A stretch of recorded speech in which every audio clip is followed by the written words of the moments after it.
Okay guys, looking at Woody and Woody, Chapter 7, in Ethics, Violence, Dangerousness, Abuse, and Neglect. This book cites 1996 statistics. I would imagine, based on population, that some of these numbers are lower. I also think that because of some legal and social changes and some defects involvement, that possibly some of the things may have been remediated to some degree. If you're looking at 1996 with almost 1 million confirmed cases of child abuse, physical abuse, neglect, sexual abuse, based on the National Center of Child Abuse and Neglect, formed in 1998. The children who die each year at the hands of their parents or caretakers is still extremely high. The National Violence Against Women Survey found that 50% of women interviewed have experienced some form of intimate partner violence, victimization, stalking, sexual abuse. Until 1990 in this state, there was not a statute in the legal code that addressed marital rape. Any type of sexual encounter within a married relationship was considered to be legal, regardless of force or abuse or injury. Most therapists want to believe that clients will not harm themselves or others. Most of the time that is true. But when you're dealing with people with personality disorders, with severe and psychotic, continuing severe and persistent mental health disorders, people who have natural tendencies toward violence, people who have been incarcerated for violent issues, that then enter into relationships that involve vulnerable parties, weaker parties, children, the elderly, the disabled, sometimes females who are not able to take care of them.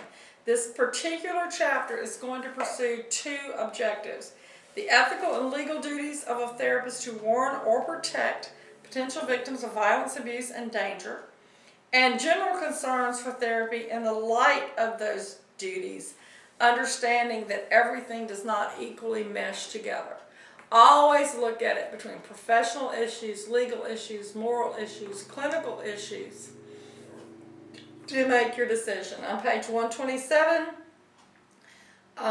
there are definitions given: violence, application of overt threat of force resulting in injury; abuse, actions against someone who is vulnerable or dependent that results in physical or severe psychological trauma. It could be neglect, maltreatment, sexual exploitation, physical pain, emotional tormenting; dangerousness, things that have the potential to result in death or bodily injury or severe destruction.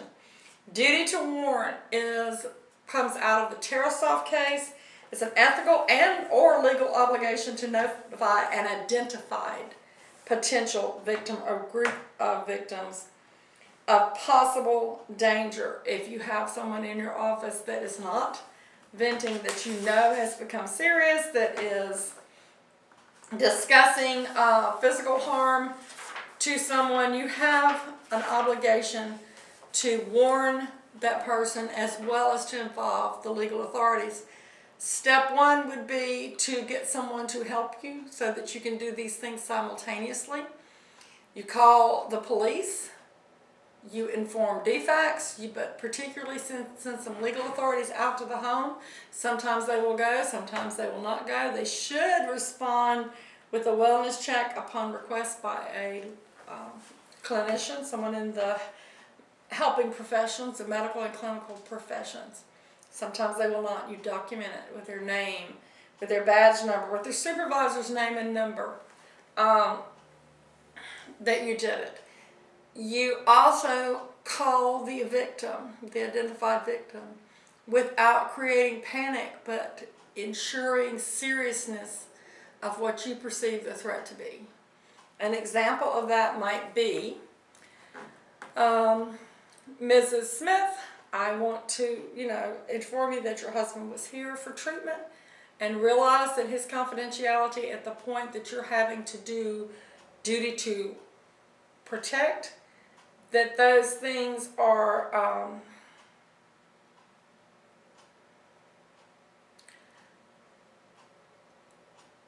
his confidentiality or her confidentiality to the side at that point. I do need to make a correction. Duty to warn is what Georgia has. It is lesser than duty to protect. Duty to protect is the legal and ethical obligation to implement a reasonable plan of intervention based on TerraSolve. It is a stronger task. It is a stronger clinical response. So where the therapist may have to take steps to require. Duty to warn is to notify, but not necessarily to implement a safety plan. Either way, our state is duty to warn. Our ethical obligation is duty to protect. So again, when the ethical issues and legal issues are in conflict, we can go above. We just can't go below what the legal requirements are. So back you say, this is Mrs. Smith, this is Shannon Eller, your husband was here recently. The last few minutes, I have reason to believe that he is in an altered state, that you might be in danger. Is it possible that you immediately remove yourself from your position? Can you quickly go to someone else's home? Can you seek some kind of safety net for yourself and your children and not be there when he arrives? I want to let you know I've informed the authorities and that the police should be there, but I would wish that you yourself would not be there when your husband is home, that you will remove yourself for your own safety until we can get a plan in place that will provide for more continuing safety for you. And stay on the phone until you see that they are moving forward. You could also have to go back and check with the authorities, make sure that they did go out, what was documented, what they found in the home. So the sub-principle relating to confidentiality in a case like that when someone is being in danger is sub-principle 2.2. Marriage and family therapists do not disclose client confidences except by written authorization or waiver, except where mandated or permitted by law. If you believe that someone is in danger of imminent physical harm, then you have a mandate by law to warn or protect, and confidentiality is not an issue. However, you still need to maintain judicious disclosure. Just because you are violating their confidentiality, waiving their confidentiality by saying that you feel that there is an issue of imminent harm, it doesn't mean that you tell everything else that you know clinically from that situation. Confidentiality is never absolute. The sub-principle related to knowing the law and reporting procedures on page 129 always goes to childhood or vulnerable parties abuse and mandated reporting. So that is sub-principle 3.2. Marriage and family therapists maintain adequate knowledge of, adhere to applicable laws, ethics, and professional standards. Mandated reporting status is uniform across North America, United States, Canada, and Mexico. Who must report? Anyone who is in a helping position. Teachers, doctors, lawyers, therapists. What must be reported? Suspected. You don't investigate, you don't prove. If you have a strong reason to suspect neglect, physical abuse, sexual abuse of a child under 18 or a elderly or disabled adult, you must report.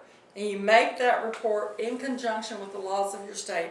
And our state, DFACS, has a reporting document online. We gave you access to that in one of your Forms and Docs assignments. If you are looking at the survey of mental health professionals regarding child abuse reporting on page 133, please remember it is not our job to investigate. It is our job to report. Law enforcement, DFACS, other types of community resources do the investigation. And abuse is not the same as neglect or endangerment, although those two things are the most frequent type of cases that come before DFACS and law enforcement. So,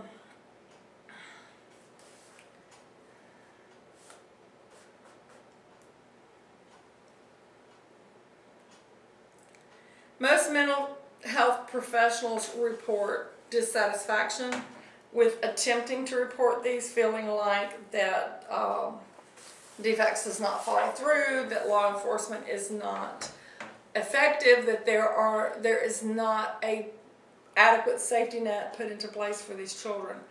However, in those cases, we can report and continue to report and document. Find things that you can document that are real, that are valid, but that you can put in that into your case to make it more robust, as long as it is accurate and it is true. 87% of mental health professionals reported they don't report every case even though they're obligated to. Sometimes they have faulty logic. Sometimes they have fear of a parental reprisal against a child, making it worse for the child, particularly if they think that there's not enough evidence to cause something to occur. Sometimes they feel like that the child will be taken out of the practice. Our legal and ethical mandate is to report separately from any of those particular issues. Tarasoff versus the Regents of the University of California, which gave us the duty to warn, states that a therapist has an obligation to use reasonable care to protect an intended victim against danger. In the Tarasoff case, the benchmark of which this legal and clinical mandate came in 1969, a student was at the University of California, began psychotherapy at the University Counseling Center. He was dating Tatiana Tarasoff. Tarasoff had broken off the relationship. He was disturbed. He made many threats against her. He purchased a gun. The therapist took the threats seriously, contacted campus police by telephone and letter, had him hospitalized. After interviewing him, or seeking assistance to have him hospitalized. After interviewing him, the campus police found him to be mentally stable, had him sign off on a promise he would leave her alone. They released him, and the letter and therapy notes were destroyed. He went to her home and he brutally killed her. Her parents sued the school for negligence and for wrongful death. And the school said, no, we reported, we provided treatment, we requested hospitalization, we involved the police, everyone who needed to know was informed. The parents said, you did not inform us, you did not inform our daughter. We could have taken her out of the state, out of the country, we could have moved her school, we could have done other things to save her, and now she's dead. And the parents won in court, and this came forth out of that particular case. 4 considerations that therapists have to make about duty to warn and to protect in clinical practice. You have to have a reasonable plan of intervention, a special relationship, a counseling relationship. There has to be clear and imminent danger.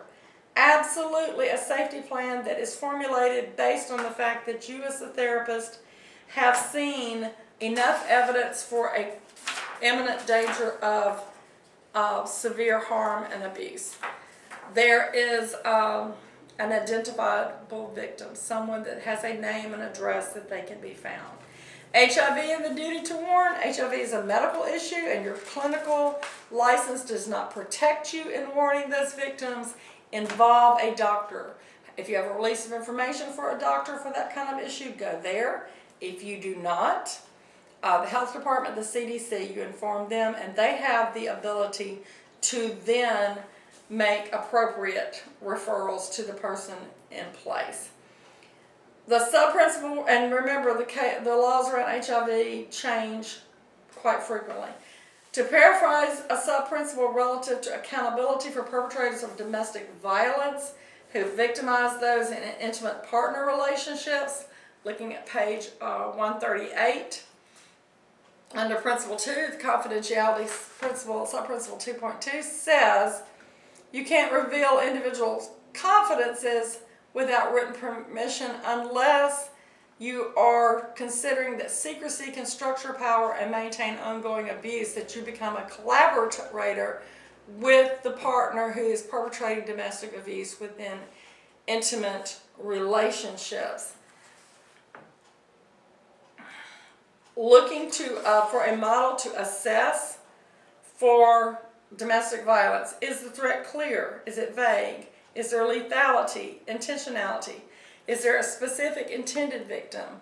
Is there, how am I going to intervene? Can I find out if there's a family support system? If therapy would exacerbate or alleviate? A lot of times family therapy is not appropriate for domestic violence issues. Sometimes there has to be a protective order put into place to protect.